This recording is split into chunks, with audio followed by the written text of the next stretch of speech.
The title of this presentation is called The 3 Simple Steps to Find Unlimited Profitable Online Business Ideas in Less than 4 Minutes.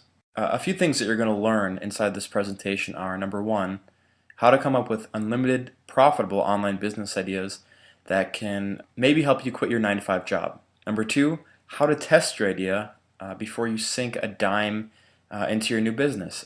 Also, I'm going to show you a way how you can get up to $200 in free ads. Number three, I'm going to give you a list of proven internet business models that require little or no technical skill to get started. Alright, so why am I doing this? My family and friends were always asking me, as someone that knows internet marketing and makes full-time income online, to evaluate their ideas. They would have all these ideas and they really didn't know how to start, if it was even a good idea to begin with, and kind of how to develop and evaluate that idea. After talking to more than a handful of people, I figured that they weren't the only ones that needed help in this area. So what I decided to do is actually make a short video that explains the process that I use to determine if an idea has a shot at turning into a real business. Before we go forward, let's just take a minute to examine what's possible and maybe answer some questions that you're having. And probably the most popular question, the most common question that people have about making money online is it really possible to do with little to no experience? And the short answer to that is yes, but as you can see, I included an asterisk next to it because there is a catch. And the catch is that 95% of people, there's studies that show this actually, more than 95% of people that try internet marketing never make a dime and often lose a lot of money in the process. And I'm not saying that to scare you, but in a way I am, because I want you to use the formula that I follow for quickly testing if an idea will work long before you spend time and money on it. This step of testing and researching is the step that most people miss, all right, or they do it improperly, and it costs them a lot of time and money and frustration. So make sure you do this part right. And let's take a look at a few examples of companies that have gotten this right. These are not typical by any means, but I want to give you some inspiration of what's possible for someone that's just starting out. Okay, so the first example is a company called Dodo Case. I'm actually not sure if I'm saying that right, but it's basically a case for an iPad that looks like a book, or it looks like something else. It disguises your iPad in a sense. And this company was started a little while back, and in the first few months they've actually did over $1 million in revenue. Another company called Flock Stocks, they now are doing $100,000 per month. And the internet has created a very unique opportunity for really anyone that's young or old. You can now start a profitable business online, no matter what your age is, what your current level of income is, or your background, your religion, your race, your creed, whatever it is. It really doesn't matter on the internet. Anyone nowadays can start a legitimate online business that helps people if they follow a proven system. Let me just say, it's easy to get carried away with an idea that might work, in theory, right? Everybody has a great idea. But often these ideas are unrealistic and miss the big picture, which is what the customer wants and will actually pull out their credit card and pay for.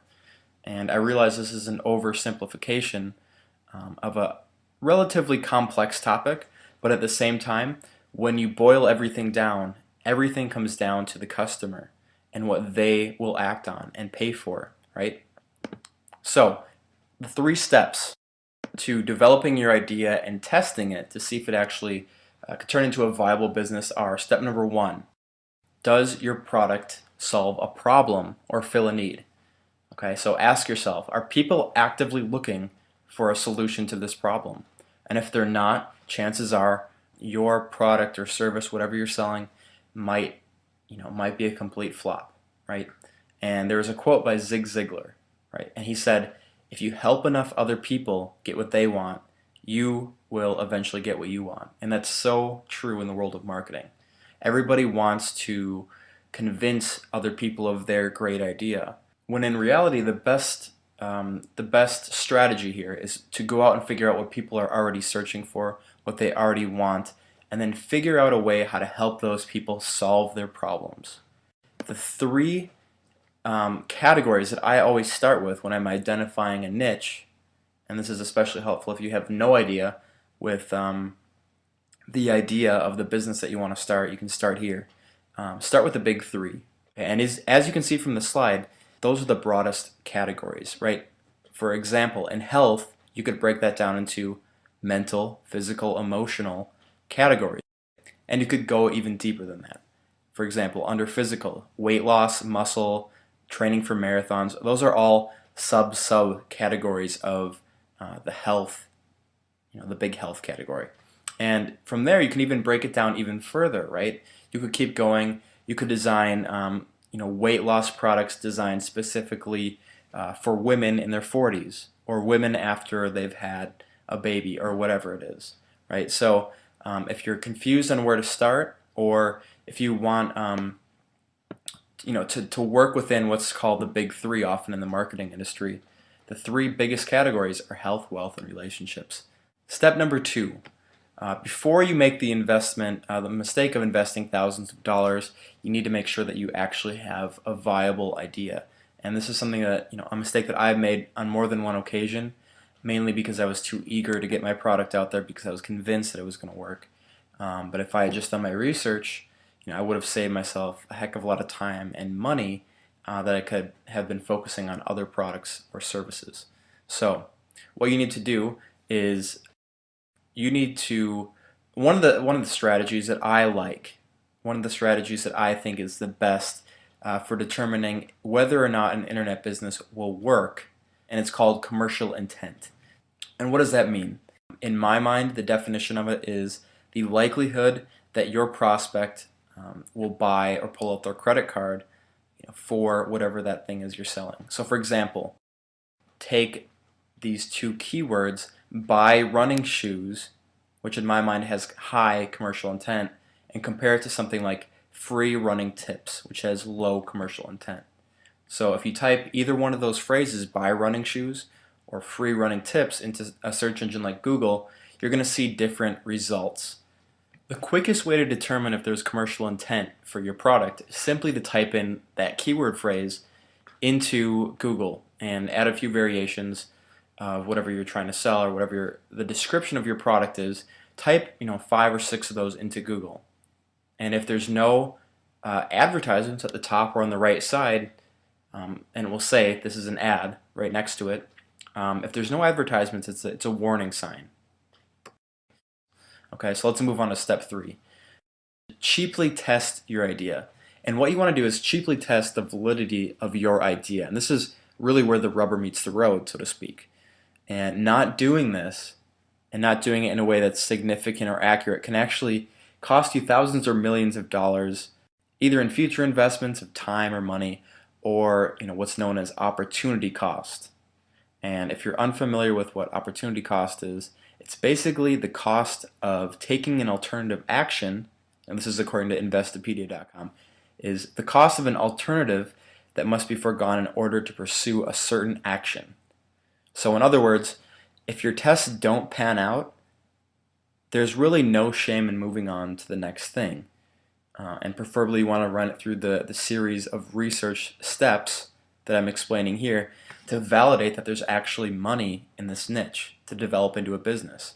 And if there's not, there's really no point in beating your head against the wall and trying to turn something that really has no hope into a business. You might make a little bit of money, but the point is your time is better invested somewhere else. Okay, and that's the point of all these tests, is to cheaply and quickly determine if there's actually a market for your product or service.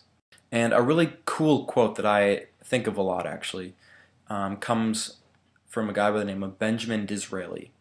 And he said, next to knowing when to seize an opportunity, the most important thing in life is to know when to forego an opportunity. So if you really want to test your idea, if you really want to put it out there and see what happens, which is the best way to test an idea, of course, is to see what happens in real life, which is often very different than what happens in our mind. So what you need to do is set up a simple website that briefly explains your product and gets visitors interested in taking action using what I call the persuasion formula. And I'll go more into depth into this in a second, but for now let's keep going. And what you need to do is search the internet for free vouchers for advertisements where you can send clicks or traffic to your page. And what I would recommend is using something called PPC, which stands for pay per click and not CPM, because you want to guarantee that people are visiting your page and you want to make sure that people are actually clicking on your ad, which in itself is an indication that people are interested in whatever you have to sell. Right now, or after this video, whatever you prefer, go to Google and search for the following: free Google ad voucher or coupon. You can replace voucher with the term coupon. Free ad center ad coupon or voucher. Free Facebook ad voucher or coupon. Free advertising.com ad voucher or coupon.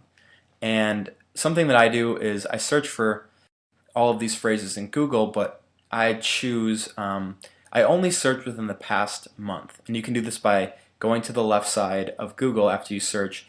Click on search tools and it will give you a drop down box which is going to say give you different time periods to search. And I only search in the past month, mainly because these marketing promotions where different companies like Google or AdCenter or Facebook give away free coupons to advertise. These change all the time, so it's best to just search things that have been presented in the past month or past 3 months.